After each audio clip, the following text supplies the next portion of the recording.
Lucie, vous êtes aide-soignante dans un EHPAD, à Mézieux dans le Rhône.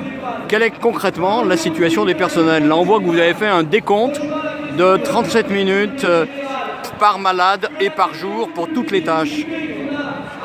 Concrètement, comment ça se passe? Alors concrètement, le matin, nous réveillons les résidents. Ensuite, ici, ça démarre par le petit déjeuner, puis la toilette. Parfois, dans certaines maisons de retraite, c'est le contraire. Donc, les toilettes démarrent et ensuite, il y a la toilette. Ensuite, on les laisse seuls. Jusqu'au repas de midi? Jusqu'à environ 11h du matin. Là, les personnes âgées retournent, on les emmène aux toilettes, donc on retourne aux toilettes avant le repas de midi. Ensuite, on les emmène en salle à manger, ils mangent en salle à manger et on les transfère à la sieste. Ensuite, et ça continue comme ça jusqu'au repas du soir en fait? Jusqu'à 16h quand même. 16h, il y a le goûter. Ensuite, on les laisse de nouveau seuls jusqu'au repas du soir. Alors, qu'est-ce qui ne va pas dans ce déroulement pour vous qui êtes depuis 10 ans aide-soignante dans cet EHPAD?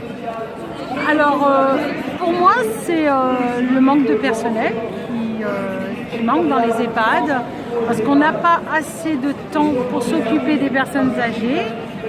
Alors que les personnes âgées demandent beaucoup de relationnel. On a besoin de ce moment de présence auprès d'eux et eux d'eux-mêmes en ont besoin.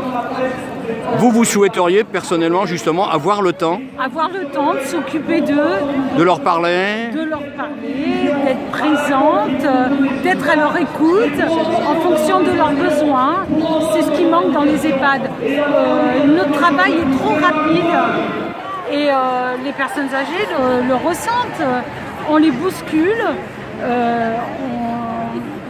on a beaucoup de difficultés à faire face à tout ça, on a vraiment du mal à faire face à tout ça. Donc au-delà des conditions de travail qui sont très difficiles, il y a aussi un certain mal-vivre finalement de ne pas pouvoir faire votre boulot correctement? Tout à fait, c'est très